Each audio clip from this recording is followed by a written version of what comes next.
ನಮಸ್ಕಾರ, ಸಂಪೂರ್ಣ ನ್ಯೂಸ್ಗೆ ಸ್ವಾಗತ. ನಾನು Mahadev Diggaon. Student life is golden life. ಅದರಲ್ಲೂ SSLC ಮುಗಿಸಿ PUCಗೆ ಕಾಲಿಡುವ ಮಕ್ಕಳಿಗೆ ಅದೊಂದು ಬೇರೆ ಲೋಕ. ಸ್ಕೂಲ್ ಮಕ್ಕಳಿಂದ ಕಾಲೇಜ್ ಮಕ್ಕಳು ಅನ್ನೋ ಪ್ರಮೋಷನ್ ಸಿಗೋ ಹಂತ PUC. ಇಂದು BGS ಹಾಗೂ SJB ಪದವಿ ಪೂರ್ವ ಕಾಲೇಜಿನಲ್ಲಿ ಶೈಕ್ಷಣಿಕ ವರ್ಷದ ಆರಂಭ ಹಾಗೂ ಪಾಲಕರ ಪರಿಚಯ ಕಾರ್ಯಕ್ರಮ ಅದ್ಧೂರಿಯಾಗಿ ನಡೆಯಿತು.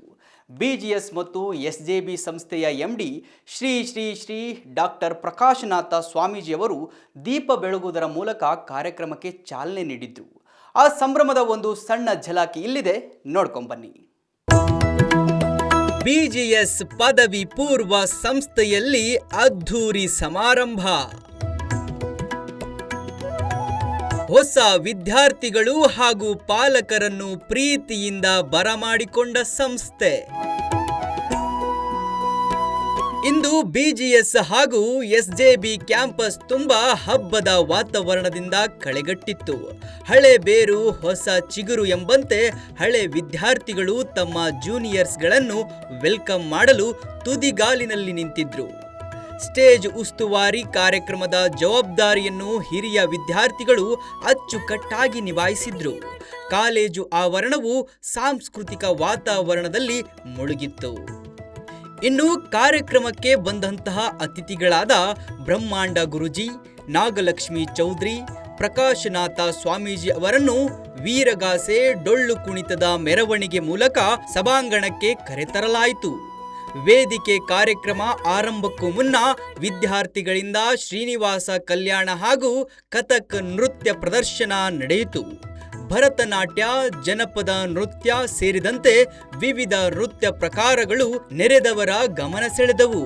ಇನ್ನು ಕಾರ್ಯಕ್ರಮಕ್ಕೆ ಬಂದಂತಹ ಬ್ರಹ್ಮಾಂಡ ಗುರೂಜಿಗಳು ಹಾಗೂ BGS ಮತ್ತು SJB ಸಂಸ್ಥೆಯ MD ಶ್ರೀ ಶ್ರೀ ಶ್ರೀ ಡಾಕ್ಟರ್ ಪ್ರಕಾಶನಾಥ ಗುರೂಜಿಯವರು ದೀಪ ಬೆಳಗುವುದರ ಮೂಲಕ ಕಾರ್ಯಕ್ರಮಕ್ಕೆ ಚಾಲನೆ ನೀಡಿದ್ರು. ಇದೇ ವೇಳೆ ಕಳೆದ ಬಾರಿ ದ್ವಿತೀಯ PUCಯಲ್ಲಿ ಅತಿ ಹೆಚ್ಚು ಅಂಕ ಪಡೆದ ವಿದ್ಯಾರ್ಥಿಗಳಿಗೆ 25,000 ನಗದು ಬಹುಮಾನ ನೀಡಿ ಗೌರವಿಸಲಾಯಿತು. ಸಾಧಕ ವಿದ್ಯಾರ್ಥಿಗಳನ್ನು ವೇದಿಕೆ ಮೇಲೆ ಕರೆದು ಸನ್ಮಾನಿಸಲಾಯಿತು.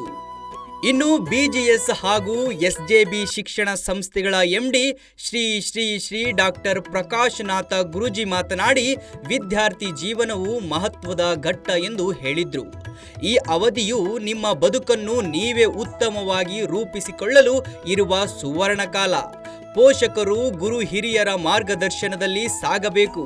ಪೋಷಕರು ನಿಮ್ಮ ಮೇಲೆ ಅಪಾರ ನಿರೀಕ್ಷೆಗಳನ್ನು ಹೊಂದಿರುತ್ತಾರೆ. ಅವರ ನಿರೀಕ್ಷೆಯನ್ನು ಈಡೇರಿಸುವುದರಿಂದ ನಿಮ್ಮ ಭವಿಷ್ಯವು ಉತ್ತಮವಾಗುತ್ತದೆ ಎಂದು ಸಲಹೆ ನೀಡಿದ್ರು. ಇನ್ನು ಕಾರ್ಯಕ್ರಮದ ಕೇಂದ್ರ ಬಿಂದುವಾಗಿದ್ದ ಬ್ರಹ್ಮಾಂಡ ಗುರೂಜಿ ಆಧ್ಯಾತ್ಮಿಕ ಶಿಕ್ಷಣದ ಬಗ್ಗೆ ಹಾಗೂ ಸನಾತನ ಧರ್ಮದ ಮಹತ್ವದ ಬಗ್ಗೆ, ತಂದೆ ತಾಯಿಯ ಮೌಲ್ಯದ ಬಗ್ಗೆ ವಿದ್ಯಾರ್ಥಿಗಳಿಗೆ ಅರಿವು ಮೂಡಿಸಿದ್ರು. ಯಾವತ್ತಾದ್ರೂ ಯಾರ್ದಾದ್ರೂ ದುಡ್ಡಿದ್ರೆ ನೀವು ಕದ್ಕೊಂಡು ಹೋಗ್ಬೋದು, ಎಷ್ಟೇ ವಿಶೇಷವಾಗಿ ಐಶ್ವರ್ಯ ಇದ್ರೆ ಅದನ್ನು ಹೊತ್ಕೊಂಡು ಹೋಗ್ಬೋದು. ಆದರೆ ವಿದ್ಯೆ ಸರಸ್ವತಿ ಎಲ್ಲಿ ಕೂತಿದ್ದಾಳೆ? ಬಂಡೆ ಮೇಲೆ. ಅದಕ್ಕೆ ಪಕ್ಕದಲ್ಲಿ ನವಿಲು ಇಟ್ಕೊಂಡಿದ್ದಾಳೆ. ಷಡ್ಜ ಬೇಸಿಕ್ಕೆ ನಾನು. ಅದಕ್ಕೆ ವೀಣೆ ಇಟ್ಕೊಂಡಾಗ ಸರಿಗಮ ಪದ ನಿಸ ಅಂತ ಹೇಳಿರ್ತಾಳೆ. ಸಾನಲ್ಲೇ ಕೈ ಇಟ್ಕೊಳ್ಳೋದು. ಈ ಪೇಂಟಿಂಗ್ ಮಾಡೋರು ಏನು ಮಾಡ್ತಾರೆ ಗೊತ್ತಾ? ಪಕ್ಕದಲ್ಲಿ ಎಲ್ಲೋ ಇಟ್ಟಿರ್ತಾರೆ. ಎಲ್ಲಂದ್ರೆ ಅಲ್ಲಿ ಇಡಂಗಿಲ್ಲ, ಮೇಲೇ ಇರಬೇಕು, ಸಾನಲ್ಲೇ ಇರಬೇಕು, ಬೇಸಿಕ್ಕಲ್ಲಿ. ಕಾರ್ಯಕ್ರಮಕ್ಕೆ ಮುಖ್ಯ ಅತಿಥಿಯಾಗಿ ಆಗಮಿಸಿದ್ದ ಮಹಿಳಾ ಆಯೋಗದ ಅಧ್ಯಕ್ಷೆ ಡಾಕ್ಟರ್ ನಾಗಲಕ್ಷ್ಮಿ ಚೌಧರಿ ಮಾತನಾಡಿ, ತಮ್ಮ ಬದುಕಿನ ಅನುಭವವನ್ನು ವಿದ್ಯಾರ್ಥಿಗಳ ಮುಂದೆ ಬಿಚ್ಚಿಟ್ರು. ಹದಿಹರೆಯದ ಹುಡುಗ ಹುಡುಗಿಯರು ಎಷ್ಟು ಹುಷಾರಾಗಿರಬೇಕು, ಸಮಾಜದಲ್ಲಿ ತಮ್ಮನ್ನು ತಾವು ಹೇಗೆ ಕಾಪಾಡಿಕೊಳ್ಳಬೇಕು ಎಂದು ತಿಳಿಸಿದ್ರು. ನೀವೆಲ್ಲ ಸುರಕ್ಷಿತವಾಗಿರಬೇಕು ಅನ್ನೋದು ನಮ್ಮದು, ನಿಮ್ಮ ತಂದೆ ತಾಯಿದು, ನಿಮ್ಮ ಇನ್ಸ್ಟಿಟ್ಯೂಷನ್ದು ಆಸೆ. ನೀವು ಪ್ರೀತಿ ಮಾಡಬೇಡಿ ಅಂತ ಹೇಳಲ್ಲ, ಅದಕ್ಕೊಂದು ವಯಸ್ಸು ಬರುತ್ತೆ. ನಿಮ್ಮ ಕಾಲ ಮೇಲೆ ನೀವು ನಿಂತ್ಕೊಂಡ ಮೇಲೆ, ನಿಮ್ಮ ಗುರಿಯತ್ತ ನೀವು ಸಾಗದ ಮೇಲೆ, ನೀವು ಪ್ರೀತಿನಾದರೂ ಮಾಡಿ, ನೀವು ಮದುವೆನಾದರೂ ಮಾಡ್ಕೊಳ್ಳಿ, ಇಲ್ಲದೇ ಇದ್ದರೆ ಮದುವೆನೂ ಮಾಡ್ಕೋಬೇಡಿ. ನೀವು ಆರಾಮಾಗಿರಿ, ಖುಷಿಯಾಗಿರಿ, ಆರೋಗ್ಯವಾಗಿರಿ. ಇದು ನಾನು ಮಹಿಳಾ ಆಯೋಗದ ಅಧ್ಯಕ್ಷೆಯಾಗಿ ನಿಮ್ಮೆಲ್ಲರಿಗೂ ಹೇಳುವಂಥದ್ದು. ಕಡೆಯದಾಗಿ, ನೀವು ಯಾವುದೇ ತೊಂದರೆಯಲ್ಲಿದ್ದರೆ, ಏನೋ ಎಲ್ಲೋ ಗಲಾಟೆ ಆಗ್ತಾ ಇದೆ, ಯಾರೋ ನಿಮ್ಮನ್ನು ಅಟ್ಯಾಕ್ ಮಾಡಿದ್ದಾರೆ, ಒಂದು ಎಮರ್ಜೆನ್ಸಿ ಹೆಲ್ಪ್ ಲೈನ್ ನೀವು ನೆನ್ಪಿಟ್ಕೊಳ್ಳಿ. ಗೊತ್ತಾ ಯಾರಿಗಾದರೂ? 10 ನಿಮಿಷಕ್ಕೆ ನಿಮ್ಮನ್ನು ಕಾಪಾಡಲಿಕ್ಕೆ ಪೊಲೀಸ್ ಬರುತ್ತೆ. ಯಾವುದದು ಎಮರ್ಜೆನ್ಸಿ ಹೆಲ್ಪ್ ಲೈನ್? ಯಾವುದೋ ಕ್ಯಾಬಲ್ಲಿ ಹೋಗ್ತಾ ಇರ್ತೀರಾ, ಎಲ್ಲೋ ಕರ್ಕೊಂಡು ಹೋಗಕ್ಕೆ ಶುರು ಮಾಡ್ಬಿಡ್ತಾನೆ ಅವನು, ಅಥವಾ ಎಲ್ಲೋ ಒಂದು ಹಾಸ್ಟೆಲ್ ಮೂಲೆಯಲ್ಲಿ ಯಾರೋ ಒಬ್ಬ ಬಂದ್ಬಿಡ್ತಾನೆ. ಹುಡುಗರು ಅಷ್ಟೇ, ನಿಮಗೂ ಎಮರ್ಜೆನ್ಸಿ ಹೆಲ್ಪ್ಲೈನ್ ಅದೇನೆ 112. ತ್ರಿಷಾ ರಮೇಶ್, ಸಂಪೂರ್ಣ ನ್ಯೂಸ್, ಬೆಂಗಳೂರು. ಒಂದು ಫಂಕ್ಷನ್ನು ಅಂದರೆ ನನಗೆ ದಿವಸ ಅವ್ರದ್ದೇ ಆದ ಜನ ನನಗೆ ಫೋನ್ ಮಾಡ್ತಾರೆ, ಬನ್ನಿ ಅಂತೀನಿ. ಆದರೆ ನಮ್ಮ ನಾಗಲಕ್ಷ್ಮಿಯವರು ನನಗೆ ಪರಿಚಯ ಇರಲಿಲ್ಲ, ಆದರೆ ಅವರು ಓಡಾಡ್ತಕ್ಕಂಥ ಇಡೀ ಕರ್ನಾಟಕ ಎಲ್ಲ ಓಡಾಡ್ತಾರೆ. ಇವತ್ತು ಮಹಿಳೆಯರಿಗಾಗಿ ಭಾಳ ಸ್ಪಂದನೆ ಮಾಡ್ತಾರೆ. ಇವತ್ತು ಒಂದು ಹಳ್ಳಿ ಹೆಣ್ಮಗು ಬಂದು ಇವತ್ತು ಈ ವೇದಿಕೆಯಲ್ಲಿ ನಿಂತ್ಕೊಂಡಿದ್ದಾರೆ. ನಮ್ಮ ಡಾಕ್ಟರ್ ಯೋಗಣ್ಣವರು ಅವ್ರದ್ದೇ ಆದ ಸಾಧನೆ. ಯಾಕೆಂದರೆ ಒಂದು ಕಾಲದಲ್ಲಿ ಡಾಕ್ಟರ್ ರಾಜ್ಕುಮಾರ್ ನಾನು ಇಬ್ಬರೂ ಭಾಳ ಭಾಳ ಅಚ್ಚುಮೆಚ್ಚು, ನನ್ನ ಕಂಡ್ರೆ ತುಂಬ ಇಷ್ಟ ಆಯಿತು ಡಾಕ್ಟರ್ ರಾಜ್ಕುಮಾರ್ ಅವ್ರಿಗೆ. ಅವರು ಮೈಸೂರಲ್ಲಿ ಒಂದು ಅವಾರ್ಡ್ ಬಂತು, ನಾನಿನ್ನೂ ಚಿಕ್ಕ ಮಗು. ಆವಾಗ ಮೈಸೂರಲ್ಲಿ ಒಂದು ಫಂಕ್ಷನ್ ಅರೇಂಜ್ ಮಾಡಿದರು ಡಾಕ್ಟರ್ ರಾಜ್ಕುಮಾರ್ಗೆ. ಆವಾಗ ಡಾಕ್ಟರ್ ಯೋಗಣ್ಣನೇ ಡಾಕ್ಟರ್ ರಾಜ್ಕುಮಾರ್ ಮೈಸೂರಿಗೆ ಹೋದರೆ ಅವ್ರ ಮನೇಲೆ ಫಸ್ಟು ಊಟ ಇರಲಿ ತಿಂಡಿ ಇರಲಿ ಏನೇ ಇರಲಿ ಅವರು ಇವತ್ತು ನಾನು ನೋಡಕ್ಕೆ ಬಂದಿದ್ದರು. ಅವ್ರಿಗೂ ಸಹ ನಾನು ತುಂಬ ಹೃದಯದ ಸ್ವಾಗತನ ಬಯಸ್ತೀನಿ. ಶೇಷಾದ್ರಿ ಅವರು ಬಂದಿದ್ದರು, ಅವ್ರದ್ದೇ ಆದ ರೀತಿಲಿ ಇವತ್ತು ಅವ್ರಿಗೆಲ್ಲ ಒಂದೊಂದು ಪೀರಿಯಡ್ ಕ್ಲಾಸ್ ಕೊಡಬೇಕು ಲೆಕ್ಕದಲ್ಲಿ ನಾವು, ಯಾಕೆಂದರೆ ಅಷ್ಟು ವಿದ್ಯಾವಂತರು. ನೀವು ಇಲ್ಲಿ ಒಂದು 2 hours ಸ್ಪೆಂಡ್ ಮಾಡಿದ್ದೀರಾ, ಇವತ್ತು ನಿಮಗೆ ಎಷ್ಟು ನಾಲೆಡ್ಜ್ ಬಂದಿದೆ ಅಂತ ನೀವೇ ಅರ್ಥ ಮಾಡ್ಕೊಳ್ಳಿ.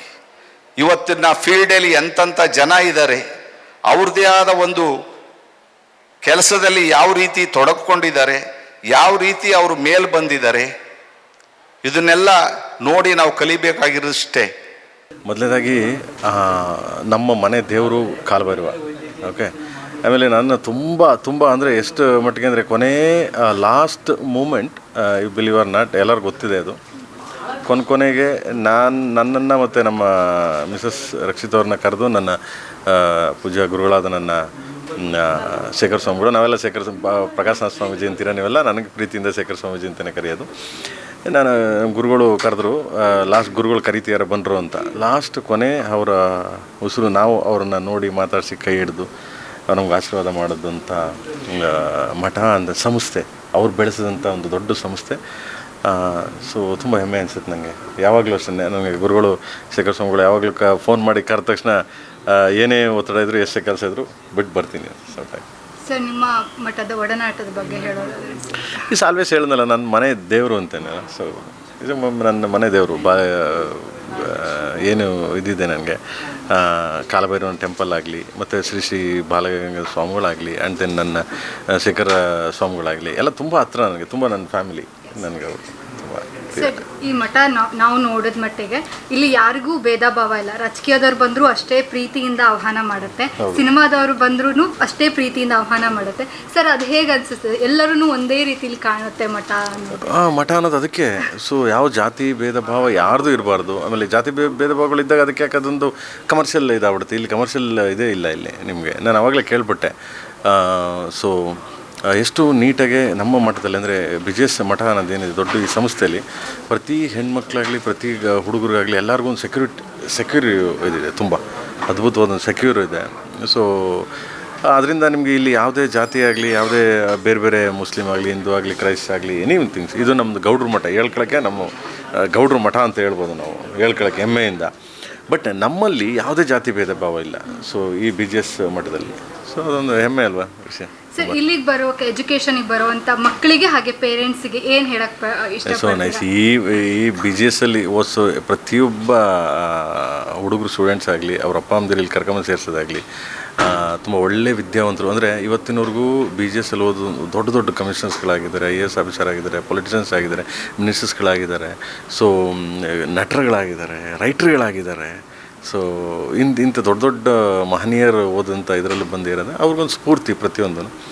ಇಲ್ಲಿ ಓದಂಥ ಮಕ್ಕಳು ಯಾವತ್ತೂ ಫೇಲ್ ಆಗೋಕ್ಕೆ ಚಾನ್ಸ್ ಇಲ್ಲ. ಫೇಲ್ ಅಂತಂದರೆ ಜೀವನದಲ್ಲಿ ಅವ್ರು ಫೇಲ್ ಆಗೋಕ್ಕೆ ಯಾವತ್ತೂ ಚಾನ್ಸ್ ಇಲ್ಲ.